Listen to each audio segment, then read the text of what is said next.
चलो, तो काफी दिनों बाद मुलाकात हुई है। कैसे हो सब लोग आप? बढ़िया।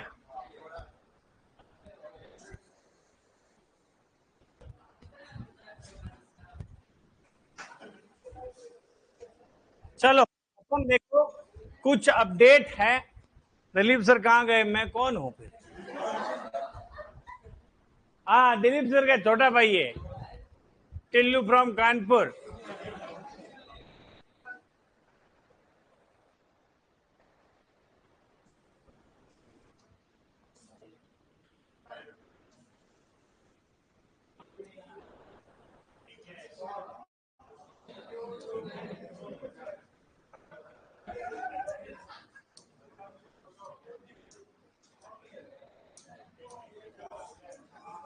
ये अपडेट का सायरन है, सायरन सायरन है ये। अरे इधर देखो, या ये वाला सायरन सही नहीं है तो और देखो भाई, ये क्या हो गया?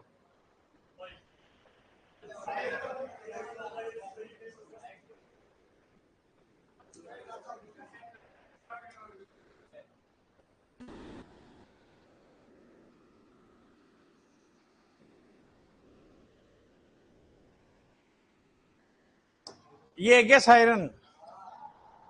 ठीक है, इधर देखो, एक मैंने आपको शब्दावली के अंदर टॉपिक भी लिखता जाऊंगा, है ना? शब्दावली,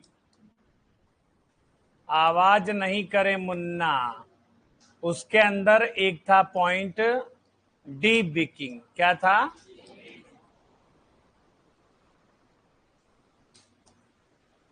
डी बिकिंग जो है 1 महीने की उम्र पे नहीं करते हैं, डी बिकिंग 1 दिन की उम्र पे करते हैं।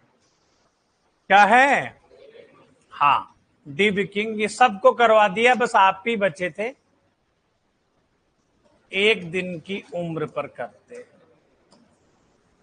है ना? आवाज नहीं करे मुन्ना, डी बिकिंग जो है, डी बिकिंग पहले क्या लिख रखा था अपन ने? 1 माह 1 दिन की उम्र पे। ठीक है सर, आप इतने दिन कहाँ थे? मैं कैलाश पर्वत पे गया था।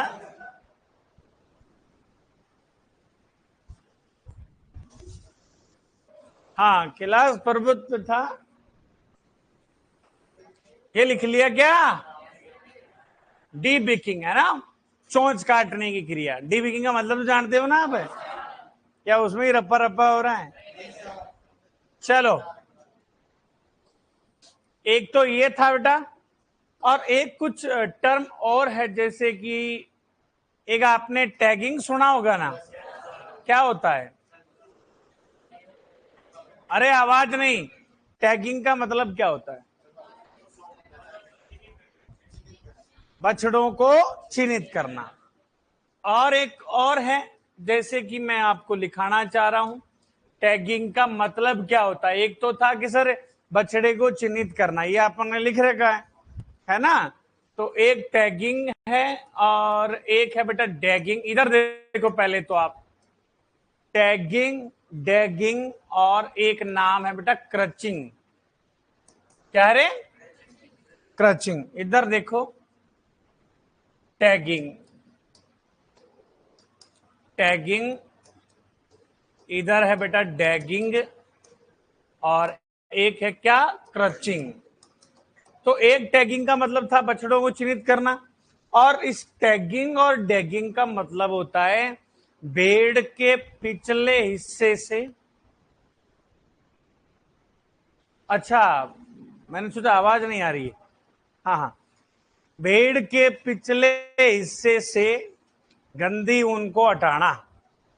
पिछला हिस्सा कौन सा? अब आप कोई पैर की बात नहीं करें, पिछवाड़े से, यानी कि सर संभोग में आसानी हो। तो भेड़ के पिछले हिस्से से गंदी ऊन को हटाना क्या कहलाता है? टैगिंग या डैगिंग कहलाता है। आगे बात समझ। ये क्रचिंग क्या होता है? तो भेड़ के पेट से व थनों के चारों तरफ से ऊन को हटाना क्या कहलाता है? क्रचिंग कहलाता है। लिखो इसको, है ना। तो वो टैगिंग लिख रखा ना, वहां पर लिख सकते हो। ये तो जो चिन्हित करने की विधियां था। अरे टॉपिक नहीं था, चिन्हित करने की विधियां, वहां देखो। हाँ,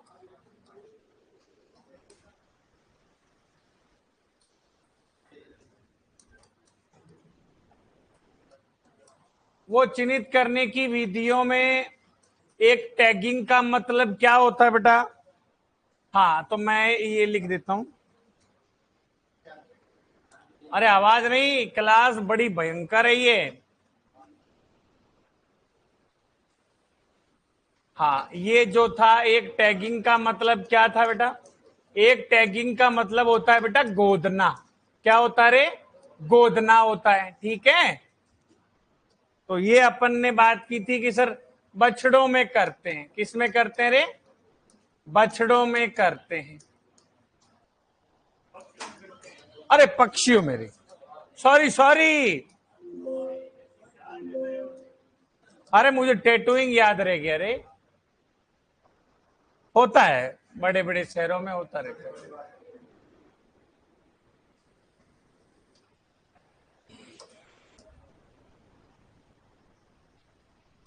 पक्षियों में व पशुओं में, तो ईयर टैगिंग पशुओं में करते हैं।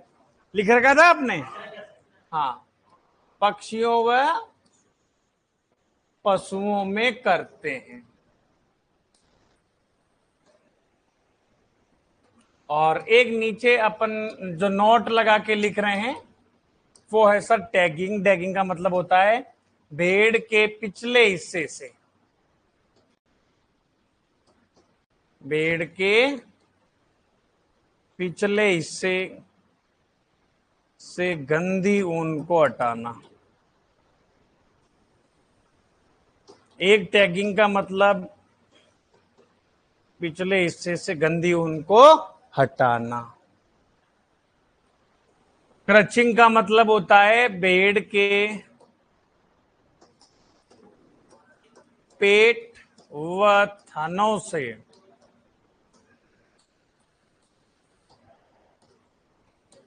ऊन हटाना। टॉपिक का नाम क्या है? तो टॉपिक लिख रखा ना, ये चिन्हित करने की विधियां। तो इस टैगिंग का मतलब था सर पक्षियों पशुओं में करते हैं। ये अस्थायी विधि थी, ये बात हुई थी।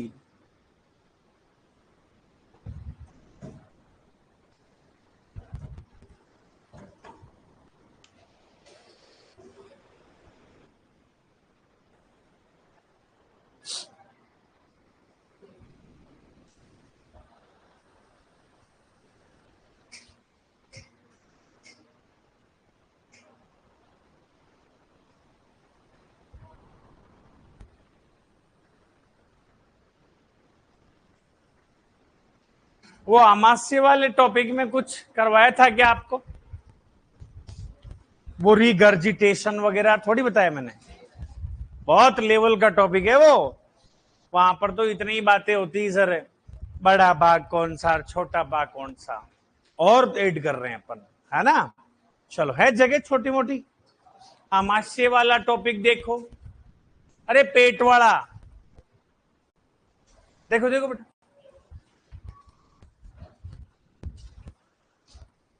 टॉपिक ही नहीं मिला अभी तक तो। देखो जगह के सब है, ठीक है, झंडे गाड़ देंगे। इधर देखो अब, कराई आज दूसरे मैच में भाग गए मिस बिट्टू याद। अरे भागा नहीं बेटा, ठीक है, चले आगे। टॉपिक है आमाशय वाला। कौन से वाला बेटा?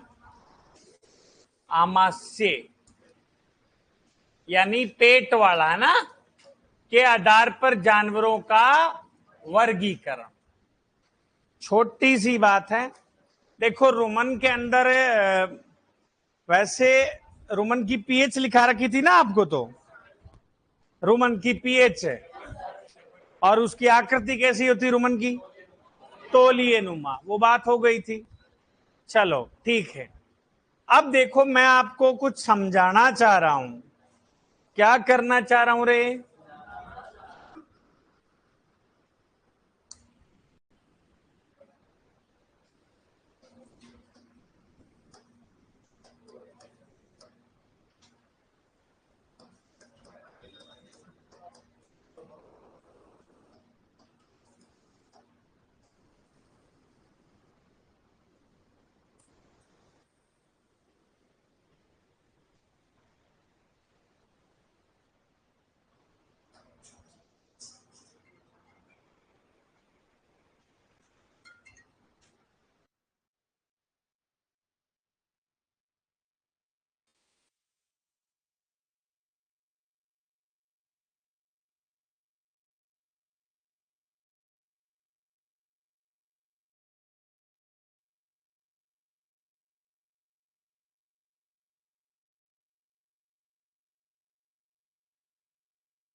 हाँ, अरे इधर देखो, बहुत लेवल की बात है, मोतियों से महंगी बात है, सबसे 2-2 रुपए लूंगा बेटा मैं। इधर देखो, मजाक कर रहा हूं, इधर देखो बेटा। तो अपन एक फोटूडो लेना, कहीं लेना फोटूडो। ये सब आपको स्टोमक तो बताया था ना मैंने, फोटो रोमन की आकृति कैसी होती है, फोटो दिखाई थी ना मैंने आपको। अरे भूल गए होगे आप तो, वापस बहुत देख ली। मतलब ये क्या होता है, रेटिकुलम, मधुमक्खी के छत्ते के समान। ये रुमन होता है बेटा तौलिए नुमा, टर्किश टॉवेल के जैसा। कैसा होता है रे? टर्किश टॉवेल के जैसा होता है। पर जो अपन बात अभी मुद्दे की बात है वो करते हैं अपन, है ना, बाकी बात नहीं करेंगे। एक फोटो ले लेते हैं, क्योंकि कोई ढंग का क्वेश्चन आ गया ना तो फिर लंबे हो जाओगे। सिंपल सी बात है, हनीकॉम जैसा पेट रही है तो पूरी जनता को ही पता है, कौन सा अपन ने कोई तीर मार लिया। इधर देखो, ये है आपके सामने गाय। क्या है जी? गाय है। अब ये है बेटा इसका मुंह, क्या है रे? ये है इसका थोबड़ा। अब इस थोबड़े से उसने भोजन को ग्रहण किया, तो कहां गया? रूमन में गया। कहां गया? भोजन कहां गया? रूमन में गया। और जो सबसे पहले जो भोजन जाता है बेटा मुंह के अंदर, उसको बोलस बोला जाता है। क्या बोला जाता है बेटा? उसको बोलस बोला जाता है। क्लियर बात? ये सर मुंह है, ये सीधा ही कहां गया? भोजन है, रूमन में गया। और रूमन को प्रथम आमाशय बोला जाता है। द्वितीय आमाशय किसको? रेटिकुलम को। तृतीय आमाशय किसको? ओमेजम को। और चतुर्थ आमाशय किसको बेटा? एबोमेजम को बोला जाता है। ये कंफर्म बात है। चलो सर, अब रोमन में होगा भोजन का किण्वन। क्या बातें हुई थी क्या? ये थोड़ी हुई थी? हुई थी क्या? और भी बातें करनी है। भोजन का क्या होता है बेटा यहाँ पर? किण्वन। फर्मेंटेशन ऑफ फूड कहां होता है? रोमन में। और यहां 3 साइकिल प्रति 2 मिनट की दर से भोजन घूमता है सब। यहां से फिर कहां जाएगा? यहां से फिर कहां जाएगा बेटा? रेटिकुलम में जाएगा। कहां जाएगा? हाँ, रोमन से जाएगा कहां पे? रेटिकुलम। ये छोटा सा भाग होता है।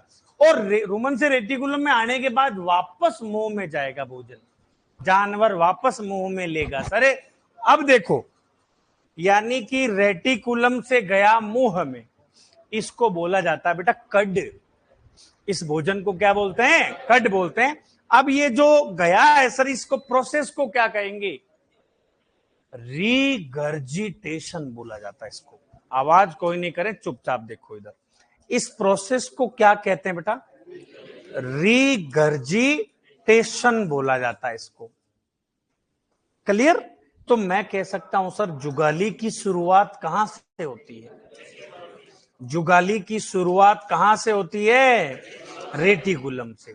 इसको एग्जामिनर इंग्लिश वाला वर्ड भी लिख सकता है जिसको बोलते हैं रूमिनेशन। क्या बोला जाता है? रूमिनेशन बोला जाता है।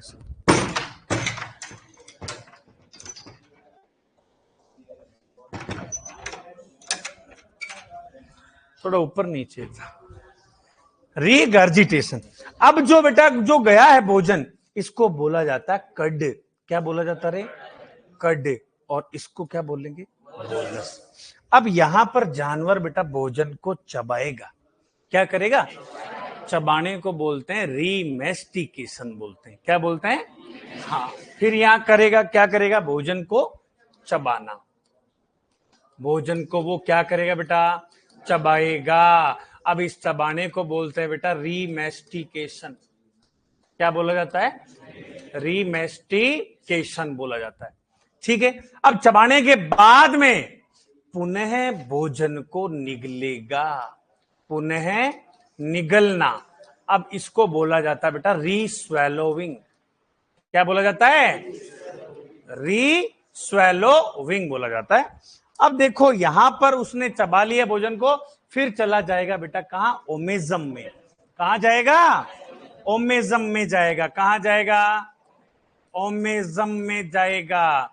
और ओमेजम में बेटा अतिरिक्त पानी का क्या होगा? अवशोषण होगा। क्या होगा? अवशोषण। फिर भोजन चला जाएगा बेटा एबोमेजम में। कहां चला जाएगा?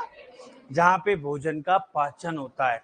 पाचन होने के बाद में छोटी आंत, बड़ी आंत, फिर गुदा के रास्ते गोबर आ जाएगा बाहर। ठीक है, तो इसको रीस्वेलोइंग बोल दिया। ओमेजम के बाद कहां गया बेटा? एबोमेजम। और इस एबोमेजम में क्या हुआ रे? पाचन हुआ था। क्या हुआ था? पाचन। यहां क्या हुआ? अतिरिक्त पानी का क्या हो गया? अवशोषण हुआ। क्या हो गया? अवशोषण हो गया। एबोमेजम के बाद जाएगा छोटी आंत। कौन सी आंत रे? फिर कहां जाएगा? बड़ी आंत। फिर कहां जाएगा? गुदा के रास्ते क्या आ जाएगा? गोबर आ जाएगा। अब देखो जो एबोमेजम से जो बेटा गया है छोटी आंत में, इस भोजन को बोलते हैं बेटा कायम बोलते हैं। क्या बोलते हैं? कायम बोलते हैं। क्या बोलते हैं रे? कायम बोलते हैं। अब यहां और क्वेश्चन बनते हैं कि सर ग्लैंडुलर स्टोमक कौन सा? ग्रंथिल आमाशय। ऐसा क्वेश्चन आ गया ना कि सर बताओ निम्न में से ग्रंथिल आमाशय कौन सा है? एबोमेजम। और मुर्गियों में प्रोवेंट्रिकुलस। कौन सा? सर ये क्या होता है? ऐसा आमाशय जिसमें ग्रंथि पाई जाती है जो पाचक रस का, जठर रस का, गैस्ट्रिक जूस का श्रावण होता है वहां से, जो कि भोजन को पचने में मदद करती है। ठीक है, तो ये बनाया हुआ है आपके? बनाओ इसको, लेवल की बात है ये। या ऐसा करो कोई व्हाइट सा पेज ले लो अलग से और इसको चिपका देना इस टोपी की जगह। यहां ऐसा पेज निकाल लो ना कोई। अरे कोई एक व्हाइट पेज निकालो, आधा काट लो, जहां टॉपिक है उसको चिपका देना, खुला खुला रखना। ऐसा स्कीम नहीं आता ये करना आपको? आता है तो करो फिर।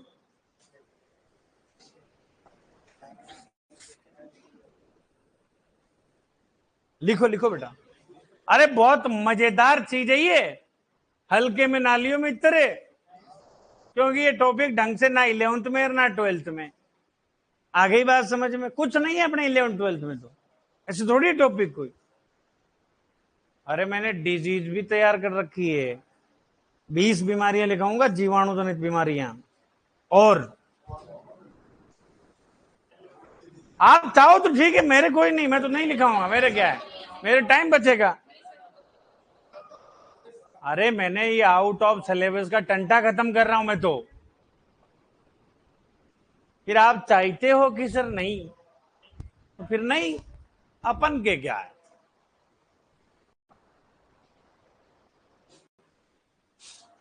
सर राजस्थान जीके के लिए लूसेंट बुक के बारे में क्या कहोगे?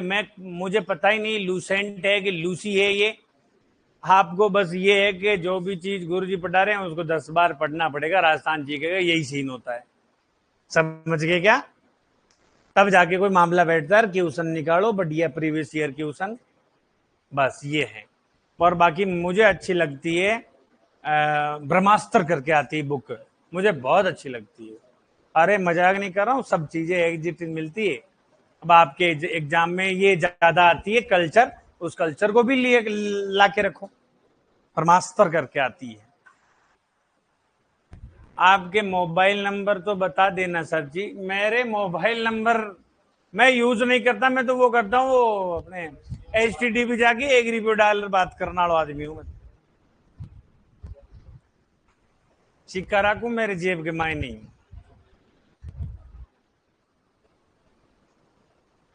ललित शर्मा।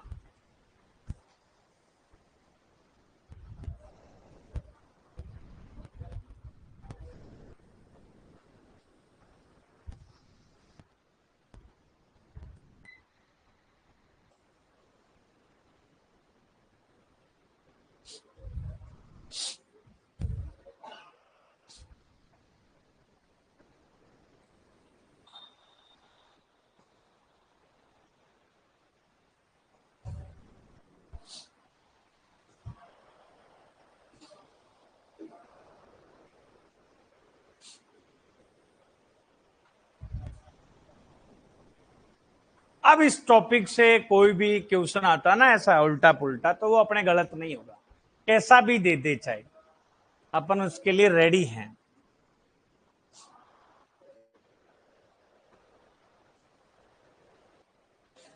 देव नारायण गुर्जर, ये तो बेटा आपके गुरुजी को ही पूछो ना, जीके वाले सर को।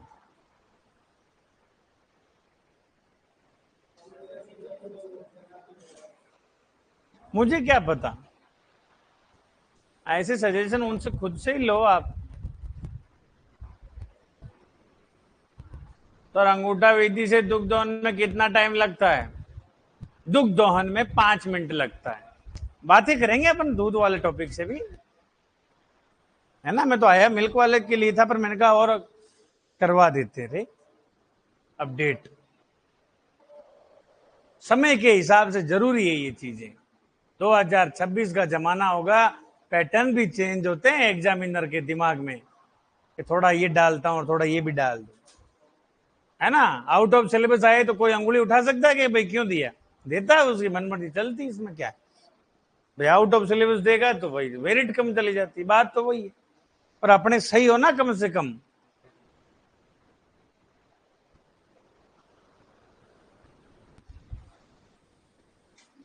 और भी आपके कोई वो जानकार तो उनको भी बता देना रे।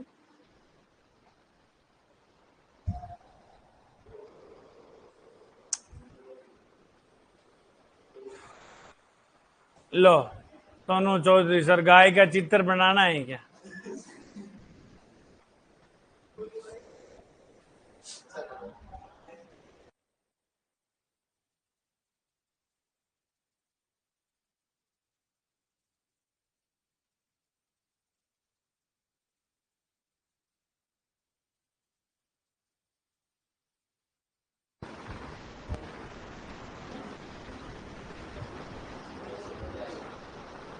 अरे चले क्या? तो 3 चीजें याद रखें मित्र। एक तो ये रीगर्जिटेशन वाली बेटा, और एक ये रीमेस्टिकेशन, और एक ये रीस्वेलोविंग। क्या होता है सब अपन ने बातें कर ली है। ओके चलो। और बॉलस कौन सा रे? मुंह से रूमन में गया उसको बॉलस बोलते हैं।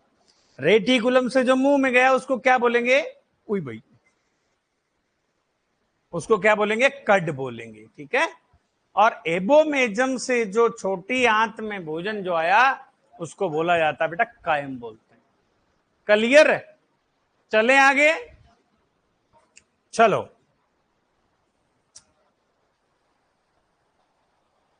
और जन्म के बाद रूमन कब डेवलप होता रे? 4 से 5 महीने बाद में। कब रे? 4 से 5 माह के बाद में सब रूमन डेवलप होता है। ये बात भी लिख रखी है ना। चले आगे। अब लिख लो नोट लगा के, इसी टॉपिक में नोट लगा के लिखो ग्रंथिल आमाशय, है ना। नोट लगा के लिख ले ग्रंथिल आमाशय। ग्रंथिल आमाशय यानी कि ग्लैंडुलर स्टोमक। ग्लैंडुलर स्टोमक क्या होता है रे? ग्लैंडुलर स्टोमक क्या है बेटा? ऐसा आमाशय जिसमें ग्रंथि पाई जाती है। क्या पाई जाती है? ग्रंथि पाई जाती है ना। लिख लो ऐसा आमाशय, ऐसा आमाशय जिसमें ग्रंथि पाई जाती है। क्या पाई जाती है? ग्रंथि यानी कि ग्लैंड पाई जाती है।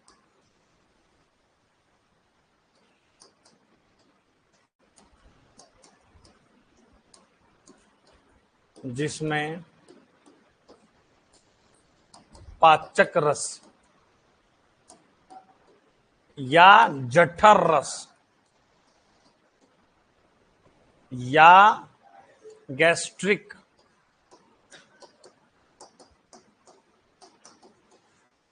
जूस का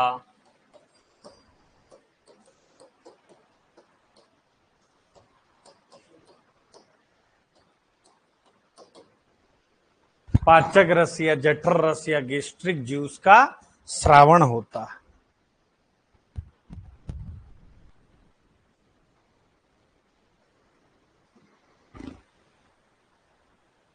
अब आपको एग्जामिनर पूछेगा सर ग्रंथिल आमाशय कौन कौन सा होता है ना। जानवरों में कौन सा ग्रंथिल आमाशय होता है? पशुओं में, पशुओं में कौन सा होता है बेटा? और मुर्गियों में कौन सा होता है?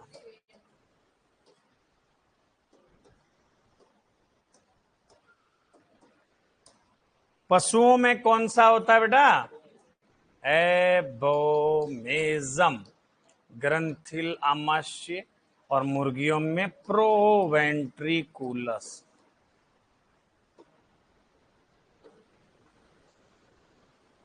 ठीक है।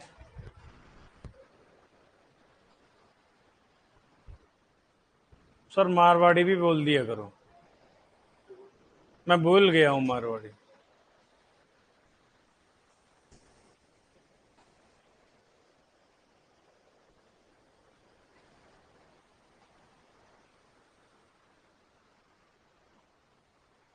आपको कंप्लीट करवा के जाऊंगा, ये एक सप्ताह अपना ही है।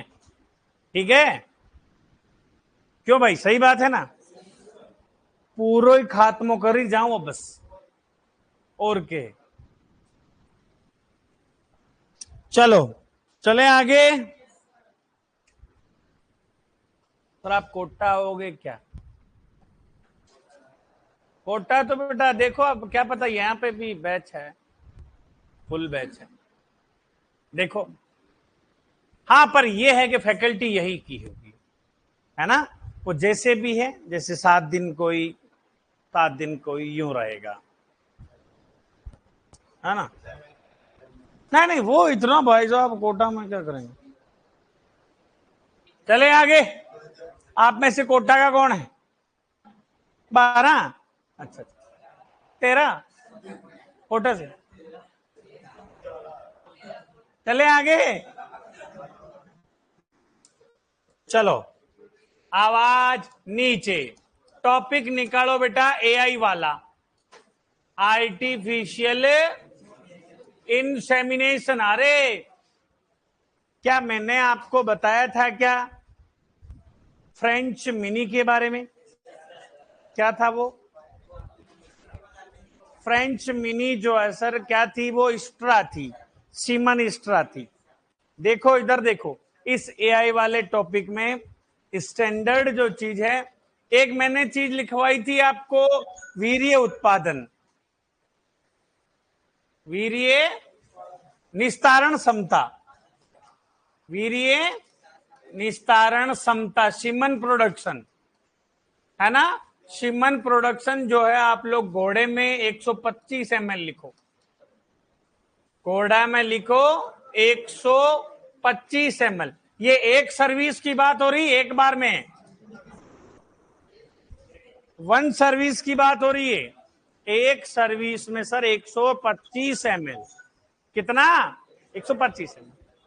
और सुअर में, अरे आवाज नहीं बेटा, सुअर में जो है वो रेंज लिख रखी है अपन ने 250 ml, तो वही है सर 215 से 250 ml, तो रेंज वो सही है। और घोड़े में 125 ml कर लेना, कितना? 125 ml। एक पॉइंट ये, एक वेरी इंपॉर्टेंट जो पॉइंट है, 2016 AAO के अंदर क्वेश्चन था, वीर्य में वो शुक्राणुओं की सांद्रता का, संख्या जिसको बोलते हैं, तो सर वो गलत था AAO 2016 वाला, उसने 2 मिलियन तक की वो थक गया। तो 1 ml वीर्य में सांड के अंदर 1200 मिलियन शुक्राणु होते हैं। कितने? 1200। तो ये एक लेवल की बात है। आ गई बात समझ में? तो लिखो इसको, पॉइंट सेकंड, आवाज नहीं करें बेटा। एक फर्स्ट पॉइंट था ये, सेकंड पॉइंट है शुक्राणुओं की सांद्रता, पूछा जाता है शुक्राणुओं की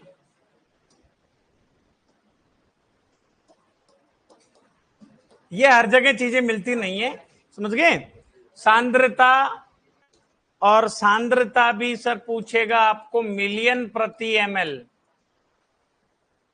मिलियन प्रति ml। तो मिलियन प्रति ml सांड के अंदर कितनी आपको पूछेगा, तो क्या ऑप्शन सही करोगे? 1200 मिलियन प्रति ml, मिलियन प्रति 1200 मिलियन प्रति ml। और मेढा में, मेढा में होता है बेटा, मेढा जानते हो क्या? मेढा, उसमें होता है बेटा 3000 मिलियन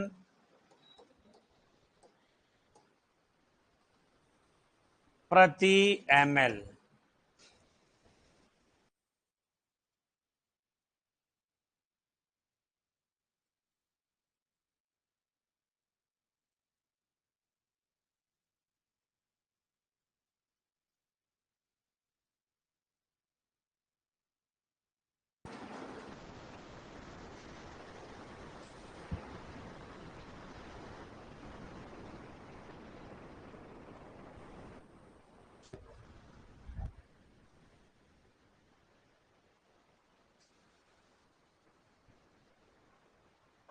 एक ml को काट दें क्या?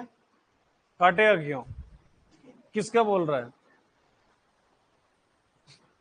अरे 1 ml शुक्राणु के अंदर कितने मिलियन शुक्राणु होते हैं? संख्या 1200 मिलियन है ना। और मेढे में 3000 मिलियन प्रति ml।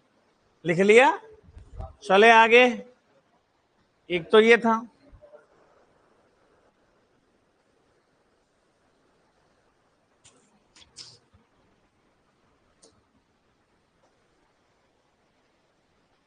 अब एक पॉइंट आता है और इसी के अंदर, गतिशील मूवमेंट वाले की बात कर रहे हैं। किसकी रे?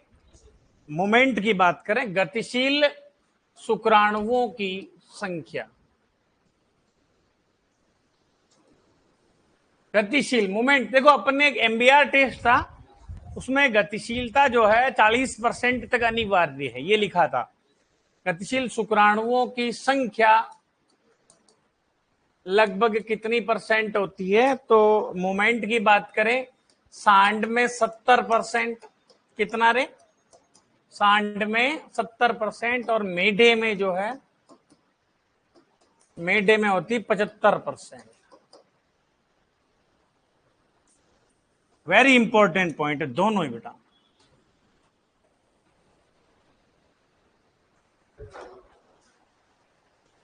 बाकी पशु इंपॉर्टेंट नहीं है क्या? अरे ये दो याद कर लेना, है ना। बाकी ऐसे तो यहाँ पे देखो घोड़े का भी है ना 125 लगभग मिलियन प्रति एमएल है, क्योंकि घोड़े में 125 एमएल यूं करके याद कर सकते हैं।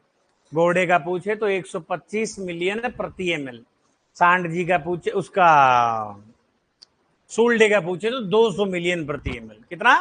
200। पर ये वेरी इंपॉर्टेंट है, और इसमें भी सबसे ज्यादा कौन सा रे? सांड जो है। ठीक है, लिख लिया ये, लिख लो।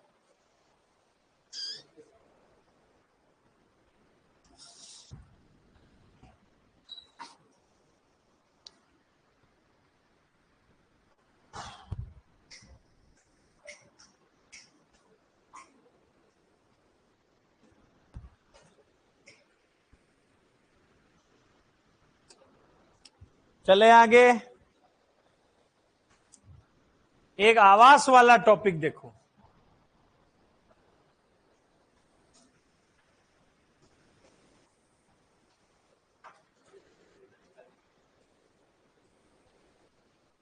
आवास, आवास में जो गाय में 7.4 लिख रखा ना, वहां पे 7.0 कर लो, या 7 कर लो, खाली 7। हाँ, 7 वर्ग मीटर निकालो टॉपिक में। हाँ, 9.2 को हटा के 7 वर्ग मीटर कर लो आप, है ना। 7 वर्ग मीटर, कितना वर्ग मीटर है? 7 वर्ग मीटर। और भैंस के अंदर कर लो 8 वर्ग मीटर। ये स्टैंडर्ड बिस, ब्यूरो ऑफ इंडियन स्टैंडर्ड, किसके अनुसार? ब्यूरो ऑफ इंडियन स्टैंडर्ड के अनुसार। खाली गाय और भैंस में कर लेना। और देखो, अब एक नांद का आकार पूछा जाता है। किसका आकार बेटा? नांद, जिसको अपन मेंजर बोलते हैं। क्या बोलते हैं रे? आवाज नीचे। एक तो अपन ने यूं लिखा था, याद करो, 0.8 से 1 मीटर ये लिखा था ना, और एक अपन ने 2 से 2.5 फीट भी लिखा था। परंतु स्टैंडर्ड जो गाइडें हैं बेटा, उसमें ये दोनों ही यूं नहीं लिखा जाता, वहां इंच में लिखा जाता है। किस में लिखा जाता है? इंच में। तो मैं लिख देता हूं जानवर, इधर मैं जानवर लिख देता हूं। इधर देखो, गाय, भैंस, अरे आवाज नहीं, गर्भित गाय भैंस। कौन से? गर्भित गाय भैंस। और इधर सांड महाराज लिख देते हैं। देखो, गाय के अंदर तो है बेटा 20 से 24 इंच। कितना है? ये यूं भी तो ये कॉमन सेंस की बात है बेटा, आपको ही पता होना चाहिए कि 1 फीट में कितने इंच होते हैं? 12 इंच होते हैं। 2 फीट में 24 इंच हो जाएंगे। ठीक है। और यहां पे देखो बेटा, ये जितने भी बाकी बचे हैं ना, तो इनमें है बेटा 24 से 23 इंच। कितना? 24 से 30। और इधर 24 से 30 इंच, और इधर भी 24 से 30 इंच।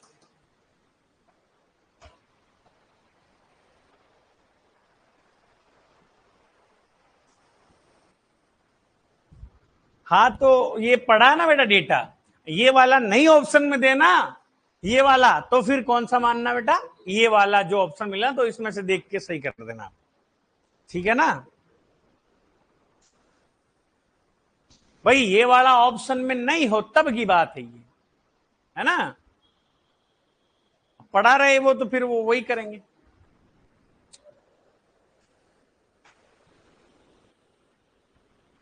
एलिफेंट का बताओ। एलिफेंट का बेटा 1 लीटर, एलिफेंट का है 1 लीटर।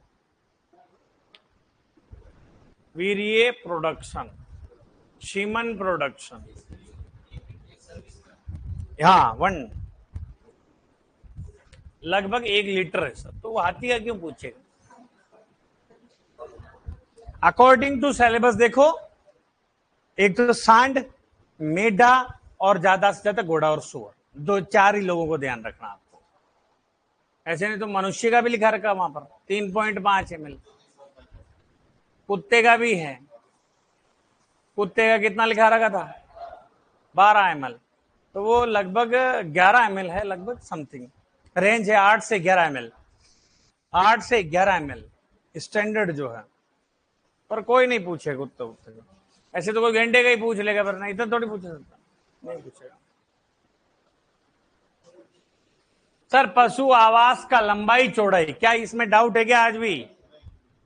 पशु आवास की लंबाई चौड़ाई में फिर से दिखा रहा हूं आपको, थोड़ा ध्यान दीजिएगा। इधर भैया ने क्वेश्चन पूछा कुंदन डांगी ने कि सर एक बार पशु आवास की लंबाई से हमें थोड़ा वापस बता दीजिएगा। इधर देखो,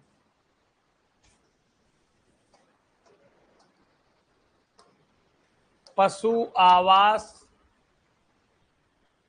की लंबाई, चौड़ाई से अपने को कोई मतलब नहीं, मेन ये लंबा अक्ष देखा जाता है। अकॉर्डिंग टू 12th, सुनो, अकॉर्डिंग टू 12th आरबीएससी की मैं बात करूं तो वहां पे दे रखा है बेटा आपके लंबा अक्ष जो है वो दे रखा है पूर्व पश्चिम। क्या दे रखा है? अब देखिएगा, मेन समस्या जो है वो 12th की बुक है सब। कौन है? अब वो छप रखा 2016 से ही, अब उसको कोई बदलना ही नहीं चाह रहा सर। अब उसने यूं सिंपल सा ही लिख के छोड़ दिया कि लंबाई जो है सर पूर्व पश्चिम में। सही बात है, आप गलत नहीं हो सर वहां पर, परंतु देखो मैं यहां पे पशु आवास बना देता,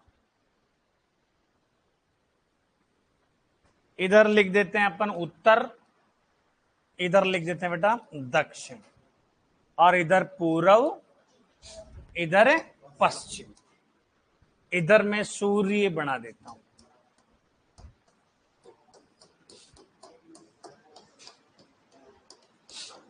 यह है सर।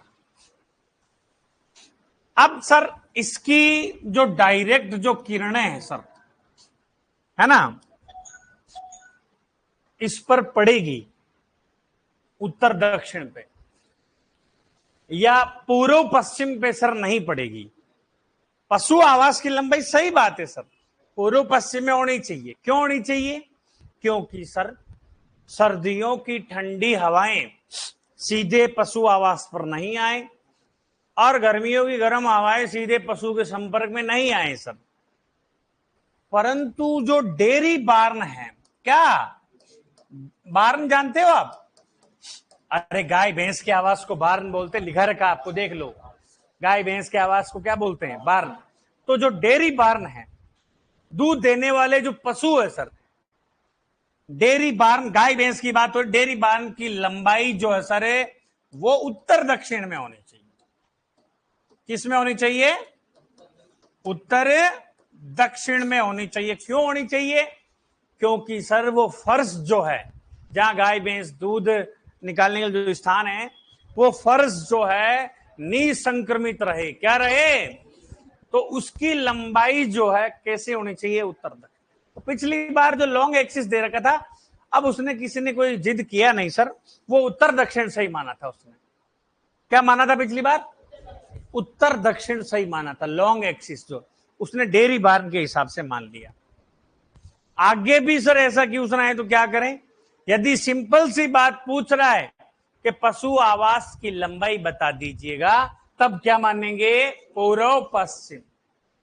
ठीक है, और डेयरी बार्न वगैरह का दे दे तो क्या हो जाएगा? उत्तर दक्षिण हो जाएगा। ठीक है, चलो अब थोड़ा मुर्गियों के आवास के बारे में भी चर्चा कर लेते हैं। किसके बारे में? मुर्गियों के आवास के बारे में।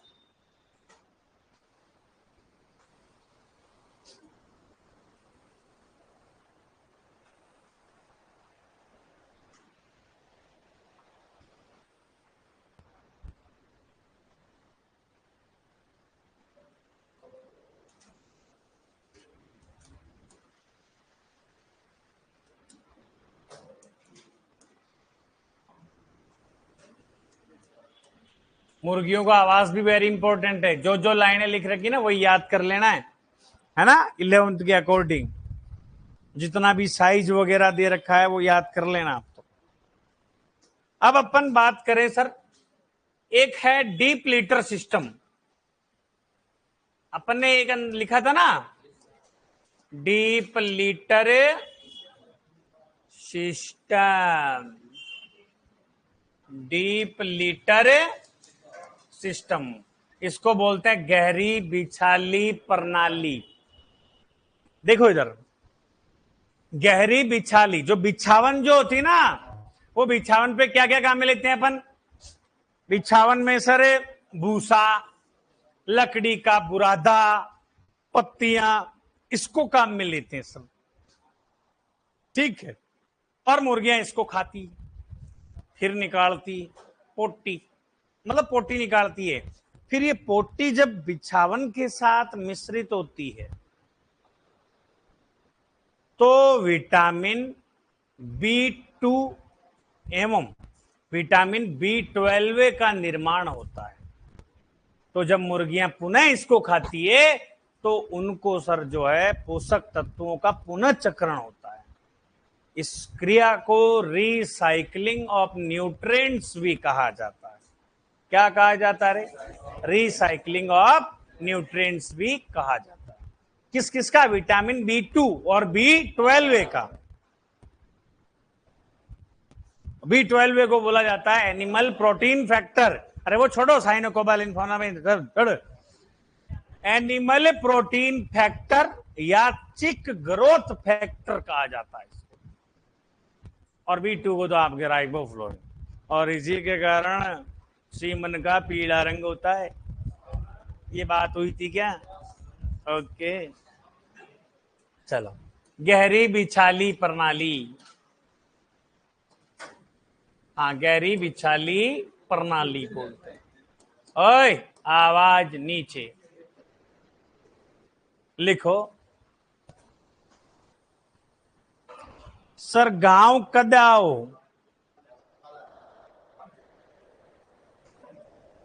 गांव तो जाऊंगा 6 तारीख जाऊंगा, नहीं 6 को नहीं, 7 को जाने का विचार है। ट्रेन में बैठूंगा, ट्रेन से जाऊंगा अजमेर, अजमेर से मेरे गांव जाऊंगा।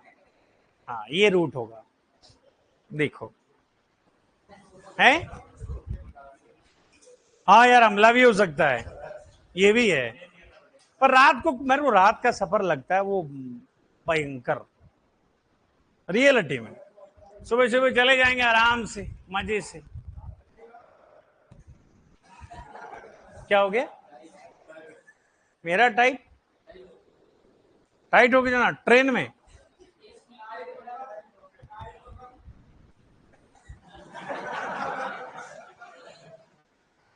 चलो वाह, ठीक है, ये बात अब कल करेंगे बेटा।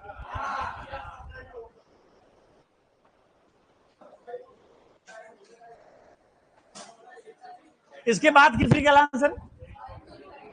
ओ,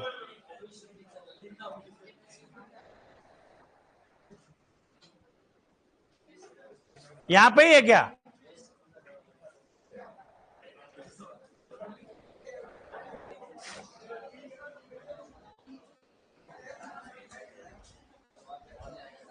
गांव का नाम है बेटा एल डोराडो।